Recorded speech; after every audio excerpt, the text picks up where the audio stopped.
క్రైస్తవ ప్రభునందు ప్రియ సహోదరి సహోదరులారా, ఈ ఆధ్యాత్మికమైన కార్యక్రమమునకు మిమ్మల్ని అందరినీ కూడా ప్రేమపూర్వకంగా ఆహ్వానిస్తున్నాం. ఈ ఆధ్యాత్మిక కార్యక్రమం మీ అందరికీ మేలుకరంగా ఆత్మీయంగా ఉందని ఎంతగానో సంతోషిస్తున్నాను. మీరు మాకు తెలియజేస్తున్న మీ యొక్క రెస్పాన్స్ని బట్టి ప్రభువుకి ఎంతగానో మహిమ చెల్లిస్తున్నాను. దేవుని కృప మీకు తోడయ్యుండునుగాక. ఆమేన్. ఈ దినం దేవుడు మనకిచ్చిన మాటను సమూయేలు మొదటి గ్రంథము 26వ అధ్యాయం 25వ వచనం. నీవు ఘనకార్యములను పూనుకొని విజయము నొందుదువుగాక. ఇక్కడ మనం చదువుకున్న లేఖన భాగంలో నీవు ఘనకార్యము పూనుకొని విజయము పొందుదువుగాక. ఎవరితో అంటున్నారో తెలుసండి? దావీదుతో సౌలు అంటున్నాడు. శత్రువుగా వ్యవహరించినవాడు, దావీదుని చంపచూచినవాడు, దావీదు మీద విషచూపు నిలిపినవాడు, దావీదు యొక్క అభివృద్ధిని ఓర్చుకోలేని వాడు దావీదుని గురించి ఏమంటున్నాడు తెలుసా? దావీదా, నాయనా, నీవు ఘనకార్యాలు పూనుకొని విజయం నొందుదువుగాక. ఆమేన్. అవునండి, మనము మన ప్రవర్తన, మన హృదయము, మన యొక్క మాట, తలంపులు దేవునికి ప్రియముగా ఇష్టముగా ఉన్నప్పుడు మనలను నశింపచేయాలి, మనలను ద్వేషించేవారు కూడా, మనలను హింసించాలి అని చూసేవారు కూడా, వారి నోట నుండి కూడా దీవెన వచనమే బయలువెళుతుంది. ఇక్కడ మనము చక్కగా గమనించగలం. దావీదును గురించి సౌలు ఎంత వ్యసనపడినా దావీదు యొక్క నీతి ప్రవర్తన, తన యొక్క సత్ప్రవర్తన, తన యొక్క మంచి మనసు సౌలు హృదయాన్ని కలిచివేసిందని. నువ్వు ఘనకార్యాలు పూనుకుంటావయ్యా, నువ్వు గొప్ప విజయాలు చూస్తావయ్యా, నువ్వు మామూలోడివి కాదయ్యా అన్నట్లు తన హృదయంలో ఉన్న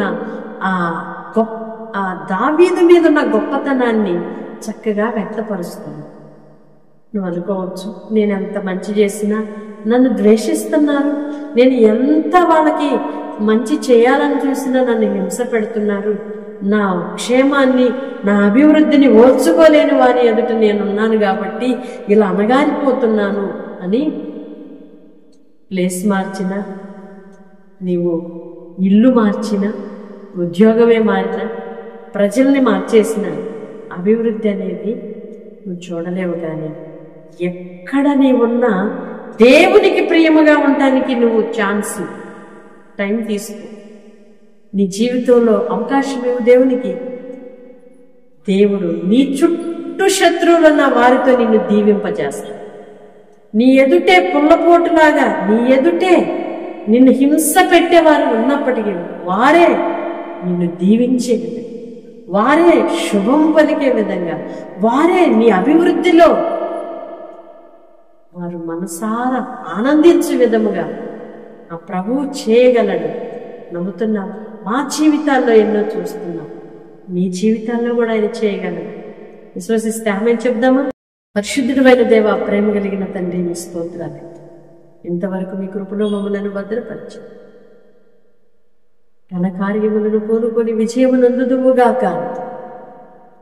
శత్రువు కూడా దావీదును దీవించినట్లు మా జీవితాలను కూడా మీరు ఆశీర్వదించుతున్నందుకేస్తూ, నీ పిల్లలు నాయన దేని గురించి భయపడుతున్నారు, ఆందోళన చెందుతున్నారు, వాటన్నిటిలో నుండి విడుదలనిచ్చి శత్రువు చేత దీవించబడే అంత ఉన్నత ఆత్మీయతను నీ పిల్లలకు దయచేయండి.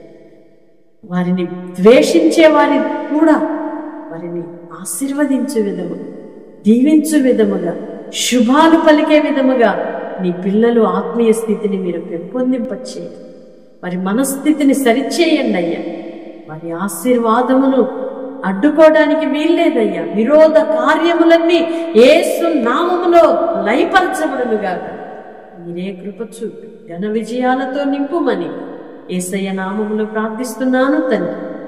ఆమేన్. ఘనకార్యములను చేపట్టి గొప్ప విజయాలు మీ సొంతం చేసుకోండి. మీరు వెళుతున్న మార్గాలలో, మీ ప్రయాణాలలో, మీ చేతి పనుల్లో, వ్యాపారాలలో భయపడక అడుగులు వేస్తున్నాం, అపజయం వస్తుందేమో, అవమానం వస్తుందేమో అనే ఆందోళనను విడిచిపెట్టి దేవుడు నాకు తోడుగా ఉన్నాడు కనుక చేయమే అని అడుగులు వేయండి. అట్టి కృప దేవుడు మనందరికీ దయచేయడు. ఆమేన్.